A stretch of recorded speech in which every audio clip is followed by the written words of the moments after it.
Hello students, आप सभी का स्वागत है। मेरा नाम है फैसल रशीद और आज है 7 अप्रैल 2025 और आज हम कुछ करंट अफेयर्स के क्वेश्चंस को देखेंगे। चलिए वीडियो को शुरू करते हैं। क्वेश्चन दिया गया है, which state recorded the highest economic growth rate in India for the financial year 2024 and 25। यानी कि किस राज्य ने 2024-25 वित्तीय वर्ष के लिए भारत में सबसे अधिक आर्थिक विकास दर दर्ज की है। तो इसका सही जवाब है option number D, Tamil Nadu. Tamil Nadu जो है, इसने हाल ही में 2024 और 25 के वित्तीय वर्ष के लिए भारत में सबसे अधिक आर्थिक विकास दर दर्ज की है। चलते हैं अगले क्वेश्चन पे। क्वेश्चन दिया गया है, recently prime minister Shri Narendra Modi participated in the inauguration ceremony of two railway projects built with Indian assistance in which country? हाल ही में प्रधानमंत्री श्री नरेंद्र मोदी ने किस देश में भारतीय सहायता से निर्मित दो रेलवे परियोजनाओं के उद्घाटन समारोह में भाग लिया? इसका सही जवाब है ऑप्शन नंबर सी, श्रीलंका। तो श्रीलंका के अंदर अभी prime minister Narendra Modi ji visit पे हैं और यहाँ पर उन्होंने रेलवे प्रोजेक्ट्स के इनॉग्रेशन सेरेमनी में पार्टिसिपेट किया है, भाग लिया है। चलते हैं अगले क्वेश्चन पे। क्वेश्चन नंबर 3 हमारे सामने है। यहाँ पर हमसे कहा जा रहा है, who has recently been awarded Sri Lanka's highest civilian honour Sri Lanka Mitra Vibhushan award. तो हाल ही में इसे श्रीलंका के सर्वोच्च नागरिक सम्मान श्रीलंका मित्र विभूषण के सम्मान से सम्मानित किया गया है। इसका सही जवाब है प्राइम मिनिस्टर नरेंद्र मोदी। देखिए, अभी लास्ट वाले क्वेश्चन में मैंने आपको बताया था कि प्राइम मिनिस्टर जी जो हैं वो श्रीलंका की विजिट पे हैं, तो इसी दौरान उन्होंने दो रेलवे जो वहाँ पर उसकी इनागोरेशन सेरेमनी थी उसमें पार्टिसिपेट किया और इनको यहाँ पर श्रीलंका मित्रा विभूषण अवार्ड से भी सम्मानित किया गया है। और ये अवार्ड जो होता है ये श्रीलंका का सर्वोच्च नागरिक सम्मान है। अब चलते हैं अगले क्वेश्चन पे।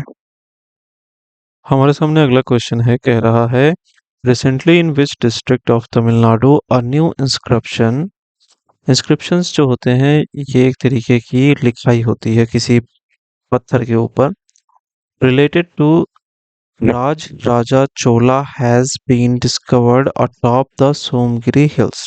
हाल ही में तमिलनाडु के किस जिले में सोमगिरी पहाड़ियों के ऊपर राज राजा चोल से संबंधित एक नया शिलालेख खोजा गया है? तो इसका सही ऑप्शन है मदुराई।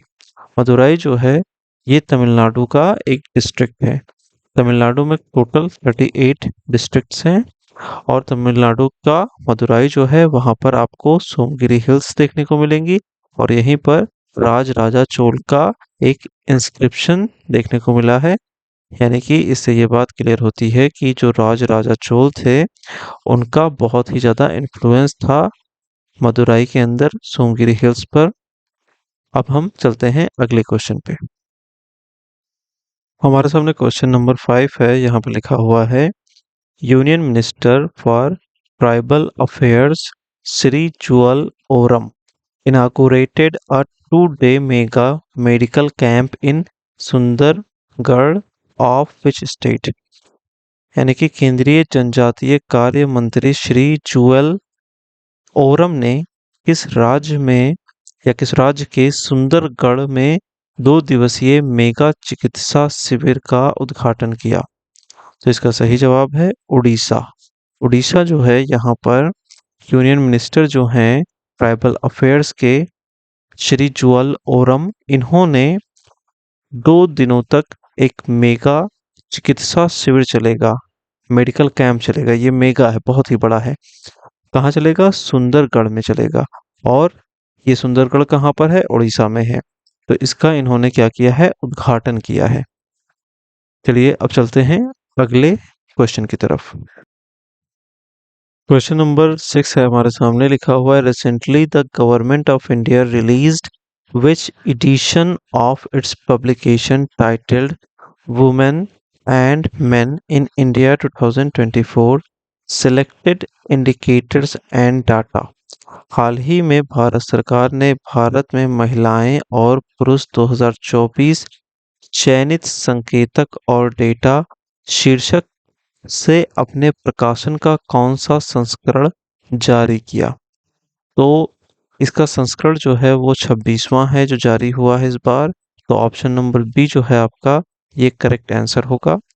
और ये जो women and main in India है, ये अभी हाल ही में 2025 में इसका नया संस्करण जो है वो पब्लिश हुआ है। और ये जेंडर बेस्ड स्टैटिस्टिकल डाटा जो है हमारे पास 2024 का, वो हमें बताता है। यानी कि 2024 में कितने मेल और कितने फीमेल थे, और उनको लेकर के जो विभिन्न तरीके के डाटा होते हैं, जैसे कि कौन से सेक्टर में ज़्यादा मेल्स वर्कर हैं या फीमेल वर्कर्स हैं, तो उन सब चीज़ों का डाटा जो होता है उसको कलेक्ट किया जाता है। और यही चीज़ जो है 2025 के जो एडिशन है उसमें पब्लिश हुई। और यहाँ पर 2024 का जो डेटा था उसको पब्लिश किया गया है 2025 में। अब हम चलते हैं अगले क्वेश्चन पे।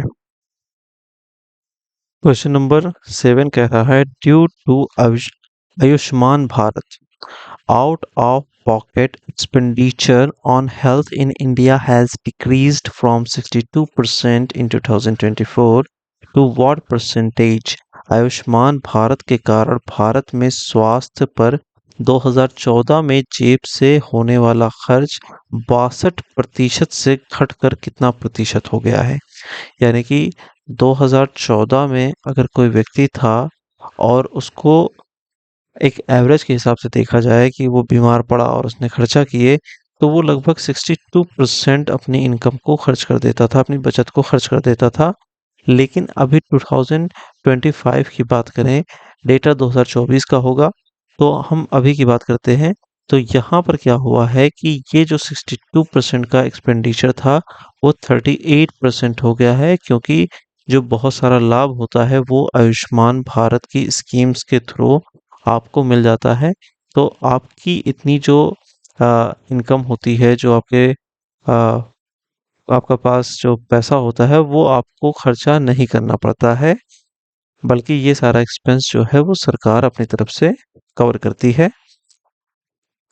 ऐसा कुछ डेटा है। ठीक है, तो इसमें आप देखेंगे ऑप्शन नंबर सी जो है वो है 38% और यही करेक्ट आंसर है। अब हम चलते हैं क्वेश्चन नंबर 8 की तरफ।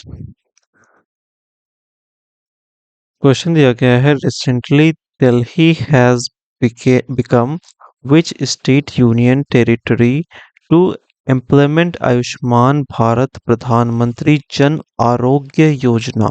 हाल ही में दिल्ली आयुष्मान भारत प्रधानमंत्री जन आरोग्य योजना लागू करने वाला कौन सा राज्य केंद्र शासित प्रदेश बन गया है। जिसका सही जवाब होगा ऑप्शन नंबर सी 35वां, यानी कि 35th। तो दिल्ली जो है यहाँ पर अभी हाल ही में इलेक्शंस हुए थे, और अभी जो है बीजेपी की गवर्नमेंट यहाँ पर आई है और उन्होंने यहाँ पर आयुष्मान भारत प्रधानमंत्री जन आरोग्य योजना को लागू कर दिया है। और इस योजना को लागू करने वाला दिल्ली जो है वो 35वां केंद्र शासित प्रदेश या फिर राज्य, जो भी आप कहना चाहें, बन गया है। क्योंकि हमारे पास जो यूनियन टेरिटरी हैं वो 35 तो हैं नहीं, इसलिए जो हम सीरियल वाइज कह रहे हैं कि 1 2 3 4 5 6 करके जो है, तो 35वां वो केंद्र शासित प्रदेश है, स्थान पर आया हुआ है 35वें स्थान पर, जिसने इस योजना को लागू किया है। अब हम चलते हैं क्वेश्चन नंबर 9 पर। हमारे सामने क्वेश्चन नंबर 9 है और ये कह रहा है stand up India programme launched with the aim of empowering SC, ST and women entrepreneurs has recently completed how many years। यानी कि जो SC, ST और महिला उद्यमियों को सशक्त बनाने के उद्देश्य से शुरू स्टैंड अप इंडिया प्रोग्राम ने हाल ही में कितने वर्ष पूरे कर लिए हैं? इसका सही जवाब है ऑप्शन नंबर सी, 9 ईयर्स, यानी कि 9 वर्ष। अब चलते हैं क्वेश्चन नंबर 10 की तरफ। क्वेश्चन नंबर 10 कह रहा है, where did prime minister Narendra Modi pay tribute by laying a wreath at the Indian peace keeping force memorial? प्रधानमंत्री नरेंद्र मोदी ने कहाँ भारतीय शांति सेना स्मारक पर पुष्पांजलि अर्पित कर श्रद्धांजलि अर्पित की? तो इसका सही जवाब है कोलंबो। कोलंबो में जो भारतीय शांति सेना स्मारक है, यहाँ पर पुष्पांजलि अर्पित करी गई किसके द्वारा? प्राइम मिनिस्टर नरेंद्र मोदी जी के द्वारा। और ये क्यों करी गई? ताकि वो श्रद्धांजलि अर्पित कर सकें उन सेना के लोगों के लिए जिनके मेमोरियल के लिए वहां पर वो स्मारक बनाया गया है। क्वेश्चन नंबर 11 हमारे सामने है, लिखा हुआ है, recently the next chairmanship of BIMSTEC has been officially handed over to whom? हाल ही में बीम्सटेक की अगली अध्यक्षता आधिकारिक रूप से किसे सौंपी गई है? तो इसका सही जवाब है option number C, Bangladesh. Bangladesh जो है इसको बीम्सटेक की अगली अध्यक्षता आधिकारिक रूप से सौंप दी गई है। अब आप मुझे ये बताइए कि बीम्सटेक ये है क्या? इसके बारे में आप कमेंट करके मुझको बताइए, और ये कब इस्टेब्लिश हुआ था ये भी मुझको बताइए। अगला क्वेश्चन हमसे कह रहा है कि रिसेंटली डीआरडीओ एंड, फिर आपको बताना है कि कौन, successfully conducted 4 flight tests of MRSAM from Orissa. यानी कि हाल ही में डीआरडीओ और किसने उड़ीसा से MRSAM के 4 उड़ान प्रशिक्षण सफलतापूर्वक किए? तो इसका सही जवाब है इंडियन आर्मी। तो हम क्या कहेंगे कि recently DRDO and Indian army successfully conducted 4 flight tests of MRSAM from Orissa. Okay, चलते हैं अगले क्वेश्चन पे। यहाँ पर हमसे कहा जा रहा है, according to a report despite the development of renewable energy, what will be the percentage of coal based thermal power in India by the year 2047? एक रिपोर्ट के अनुसार अक्षय ऊर्जा यानी कि रिन्यूएबल एनर्जी के विकास के बावजूद भारत में कोयला आधारित ताप विद्युत वर्ष 2047 तक कितना प्रतिशत होगा? तो इसका परसेंटेज जो है वो होगा 37%। 37% तक हम थर्मल पावर को यूज करेंगे इंडिया में। क्यों यूज करेंगे? क्योंकि जो थर्मल पावर है कोल बेस्ड, ये हमारी विकास के लिए अभी भी ज़रूरी है। हम उतना अच्छा इंफ्रास्ट्रक्चर डेवलप नहीं कर पाए हैं कि हम कंप्लीटली रीन्यूएबल एनर्जी की तरफ शिफ्ट हो जाए। तो हमारा जो परसेंटेज होगा थर्मल पावर का, ओवरऑल पावर का, उसमें जो थर्मल पावर है वो 37% के आसपास पार्टिसिपेट करेगी। अब हम चलते हैं अगले क्वेश्चन पे। हमारे सामने अगला क्वेश्चन है और ये क्वेश्चन कह रहा है, who has recently approved the liveable village programme second VVP second for the financial year 2024 to 5 to 2028 to 29? यानी कि हाल ही में किसने वित्तीय वर्ष 2024-25 से 2028-29 के लिए जीवंत गांव कार्यक्रम सेकेंड, जिसको हम VVP सेकेंड के नाम से भी जानते हैं, को मंजूरी दे दी है? तो इसका सही जवाब कैबिनेट यानी कि मंत्रिमंडल।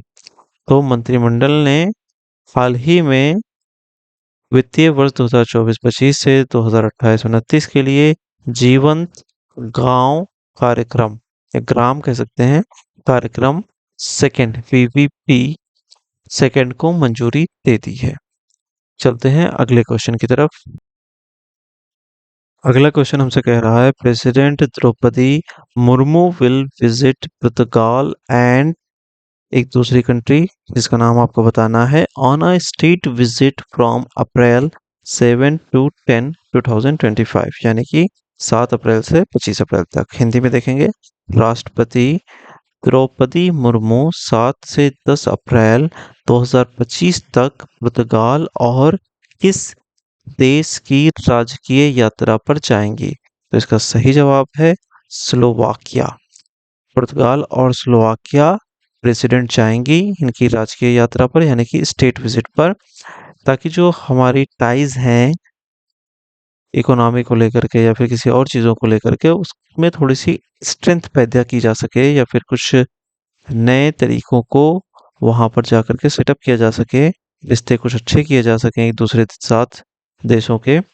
तो इसलिए ये जो है स्टेट विजिट पे जाएंगी 7 से 10 अप्रैल तक 2025 में। अब हम चलते हैं अगले क्वेश्चन की तरफ। हमारे सामने अगला क्वेश्चन है और यहाँ पर हमसे कहा जा रहा है, When was the last national emergency declared in India? Bharat में अंतिम बार राष्ट्रीय आपातकाल कब घोषित किया गया था? इसका सही जवाब है ऑप्शन नंबर सी, 1975। 1975 में 25 जून को जो है 1975 में इमरजेंसी को डिक्लेयर किया गया और ये चली थी 21 मार्च 1977 तक। 2 सालों तक की ये इमरजेंसी थी, लगभग 2 साल हो गए। और ये जो इमरजेंसी थी इसको डिक्लेयर कराया था पीएम इंदिरा गांधी ने, जो उस टाइम की प्राइम मिनिस्टर थी। और जो प्रेसिडेंट थे उनका नाम था फखरुद्दीन अली अहमद। ये हमारे प्रेसिडेंट थे उस टाइम के जिन्होंने इस इमरजेंसी को डिक्लेयर किया था। तो इमरजेंसी को लेकर के काफ़ी चर्चा वैसे भी हुआ करती है, इसके बारे में आप ये जान लीजिए कि ये 1975 में डिक्लेयर की गई थी। इंटरनल डिस्टरबेंस के कारण इसको डिक्लेयर किया गया था, वजह ये बताई जाती है। तो ठीक है, इसका ऑप्शन नंबर सी है। अब हम चलते हैं अगले क्वेश्चन पे। अगला क्वेश्चन है, what is the national flower of India? Bharat का राष्ट्रीय पुष्प क्या है? इसका इसका जो जवाब है वो सभी जानते होंगे। इसका सही जवाब है ऑप्शन नंबर बी, लोटस, यानी कि कमल। तो कमल जो है ये इंडिया का नेशनल फ्लावर है। इसके पीछे का रीजन ये है कि ये कल्चरल और स्पिरिचुअल सिग्निफिकेंस रखता है इंडिया के लिए। और इसके अलावा जो हम इसके बारे में जान सकते हैं वो ये है कि इसका साइंटिफिक नेम क्या है। तो इसका साइंटिफिक नेम होता है नीलंबो, ठीक है, नूसीफेरा, नूसीफेरा, ये इसका होता है साइंटिफिक नेम। तो इसको हम इंडिया के नेशनल फ्लावर के रूप में जानते हैं और इसकी कल्चरल वैल्यू और जो स्पिरिचुअल वैल्यूज हैं उसकी वजह से इसको जो है इंडिया का नेशनल फ्लावर एक्सेप्ट किया गया था। प्रेजेंट टाइम में ये बीजेपी का निशान भी है। अब हम चलते हैं अगले क्वेश्चन पे। अगला क्वेश्चन कह रहा है, what is the tenure of ex officio chairman of Rajya Sabha? Rajya Sabha के पदेन सभापति का कार्यकाल कितना होता है? इसका सही जवाब है ऑप्शन नंबर बी, 5 वर्ष, यानी कि 5 years। प्रेजेंट टाइम में जो हमारे जगदीप धनखड़ जी हैं ये हमारे वाइस प्रेसिडेंट हैं और यही एक्स ऑफिशियो चेयरमैन होते हैं राज्यसभा के। ये कॉन्स्टिट्यूशन के अकॉर्डिंग वाइस प्रेसिडेंट को सेट किया गया है एक्स ऑफिशियो चेयरमैन के तौर पर राज्यसभा का। यहाँ पर इनकी कार्यकाल की अवधि जो है वो है 5 वर्ष। अब हम चलते हैं अगले क्वेश्चन की तरफ। हमारे सामने जो क्वेश्चन दिया गया है इस क्वेश्चन में पूछा जा रहा है, which leader of the freedom struggle is called Lok Nayak? स्वतंत्रता संग्राम के किस नेता को लोक नायक कहा जाता है? तो इसका सही जवाब है option number C, Jayaprakash Narayan. Jayaprakash Narayan जो हैं ये एक सोशलिस्ट लीडर थे और इनको हम लोक नायक के नाम से जानते हैं क्योंकि इन्होंने जो फ्रीडम स्ट्रगल है और इमरजेंसी के टाइम में जो हमारे राइट्स कर्टेल किए गए थे उनके अगेंस्ट काफ़ी ज़्यादा इन्होंने प्रोटेस्ट किया, अपना नेतृत्व जारी रखा और लोगों की बात को सरकार तक ही पहुंचाया। तो इसलिए इनको क्या कहा जाता है? लोकनायक कहा जाता है। अब हम चलते हैं अगले क्वेश्चन की तरफ। अगला क्वेश्चन है, who presided over the constituent assembly of India? Bharat की संविधान सभा की अध्यक्षता किसने की थी? तो इसका सही जवाब है डॉक्टर राजेंद्र प्रसाद जो हैं। ये हमारे पहले प्रेसिडेंट भी रह चुके हैं और इन्होंने जो कॉन्स्टिट्यूएंट असेंबली थी इंडिया की, उसकी अध्यक्षता भी की थी। ये कॉन्स्टिट्यूएंट असेंबली 26 जनवरी 1950 तक की कायम रही थी। तो तब तक कि ये इसके प्रेसिडेंट थे। अब हमारा जो आज का क्वेश्चन आंसर का ये जो सेशन था ये कंप्लीट हो गया है। अब हम कल मिलेंगे इसी टाइम पर इसी वीडियो में। मिलते हैं अगली वीडियो में। Have a lovely day. Signing off.